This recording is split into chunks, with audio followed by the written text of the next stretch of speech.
स्वागत है आप सभी का एक नए वीडियो में। इस वीडियो में हम लोग बात करेंगे एक बहुत ही इंटरेस्टिंग टॉपिक के बारे में। बहुत सारे लोग कंफ्यूज होते हैं, इनफैक्ट बहुत सारे टीचर्स भी कंफ्यूज होते हैं कि 1/0 का मतलब क्या होता है। कई लोग इसको इनफाइनाइट बोलते हैं, इन्फिनिटी बोलते हैं। कई लोगों का मानना होता है कि ये अनडिफाइंड है। ठीक है, तो इस वीडियो में हम लोग डिस्कस करेंगे, इसी टॉपिक को लेकर डिस्कस करेंगे और ये जानने की कोशिश कर रहे हैं कि 1/0 का एक्चुअली में मतलब क्या होता है विद प्रूफ। ओके, 1/0 इनफैक्ट किसी भी नंबर को जब हम जीरो से डिवाइड करते हैं तो उसका रियल मीनिंग क्या होता है, इन दोनों में से कौन सा सही है और कौन सा गलत है, और क्यों सही है और क्यों गलत है, इस रीज़न को हम लोग जानने का कोशिश करेंगे। तो वीडियो को लास्ट तक देखना, इससे आपको ये कन्फ्यूजन दूर हो जाएगा। तो चलिए स्टार्ट करते हैं।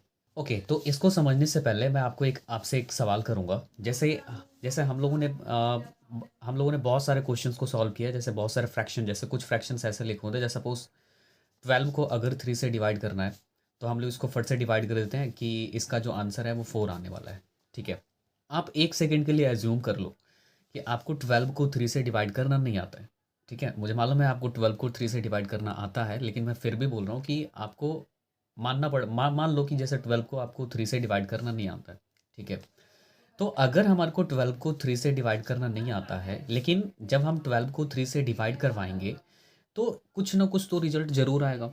ठीक है, ये रिजल्ट लेस वैल्यू तो है नहीं, इसका रिजल्ट कुछ ना कुछ ज़रूर ज़रूर आएगा। ठीक है, अच्छा, इस रिजल्ट को हमने कह दिया के, सपोज इसका रिजल्ट आ गया के। अब के तो डिनोमीटर में, हर किसी के डिनोमीटर में वन नंबर छुपा हुआ होता है। ठीक है, तो अगर मैं इसको यहाँ पे क्रॉस मल्टीप्लाई अप्लाई करूँ तो हमारे को क्या दिखेगा, 12 multiplied by 1 that is 12, and 3 multiplied by के दैट इज की 3 इंटू के। ठीक है, अब हमारे पास एक इक्वेशन बन चुका है, 12 इक्वल्स टू 3 इंटू के। एल में हमारे पास 12 है एंड आर में लिखा हुआ है 3 इंटू के। अब ये इक्वेशन जो है, एल एच इक्वेशन का मतलब होता है कि L H S left hand side और राइट हैंड साइड की जो क्वांटिटी होती है वो दोनों आपस में इक्वल होती है। ठीक है, तो एल एच एस और आर एच एस को आपस में इक्वल करवाने के लिए यहाँ पे के कितने वैल्यू पॉसिबल हो सकते हैं। जब आप के की जगह पे आप 1 रखोगे तो 3 इंटू 1, मतलब कि ये 3 हो जाएगा और ये 12 के इक्वल नहीं होने वाला है। तो यहाँ पे के की जो वैल्यू है वो खाली के की जगह पे ये 4 ही आप रख सकते हैं। 4 के अलावा के का कोई और वैल्यू यहाँ पे पॉसिबल ही नहीं है। ओके, के स्थान पे अगर आप 4 के जगह को कोई और वैल्यू पुट करोगे तो ये इक्वेशन सेटिस्फाई होगा नहीं। इस वजह से हम कह सकते हैं कि के इक्वल्स टू हमारा 4 है। और इसी वजह से जो यहाँ पे 12/3 का जो आंसर है, सॉरी 12/3, इसको हमने के एज्यूम करा था और की वैल्यू हमने कितनी फाइंड करी, विदाउट विदाउट ये जाने हमने मल्टीप्लिकेशन के हेल्प से इक्वेशन को इक्वेट करके हमने जाना कि के की जो वैल्यू होती है वो 4 के इक्वल है, दैट इज 12/3 इक्वल्स टू 4। तो अब हम इसी कॉन्सेप्ट, सेम कॉन्सेप्ट का यूज़ करके हम 1/0 को जानने की कोशिश कर रहे हैं कि 1/0 होता क्या है। तो सपोज 1/0 हमें नहीं पता कि ये क्या होता है, लेकिन हमें ये ज़रूर मालूम है कि इसका कुछ ना कुछ रिजल्ट ज़रूर आएगा। सपोज इसको हमने कह दिया के अगेन, इसके जैसा, तो के नीचे में अगेन 1 है। तो इसमें अगर मैं फिर से क्रॉस मल्टीप्लिकेशन अप्लाई करूँ तो 1 1 into 1 that is 1 equals to 0 into K. तो अगेन हमारे पास एक इक्वेशन बन चुका है कि एल में 1 है और आर में 0 इंटू के है। अब यहाँ पे आपको सोचना क्या है कि के की जगह पे ऐसा कौन सा वैल्यू रखोगे। ठीक है, के की जगह पे ऐसा कौन सा वैल्यू रखोगे कि ये 1 के 0 से मल्टीप्लाई करने पे 1 के इक्वल हो जाए।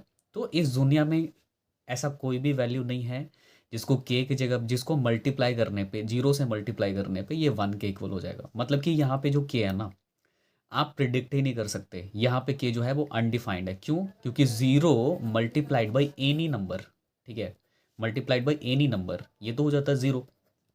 इसी वजह से हम कह सकते हैं कि के की जो यहाँ पे वैल्यू है वो अनडिफाइंड है। ओके, तो हेयर के इज अनडिफाइंड।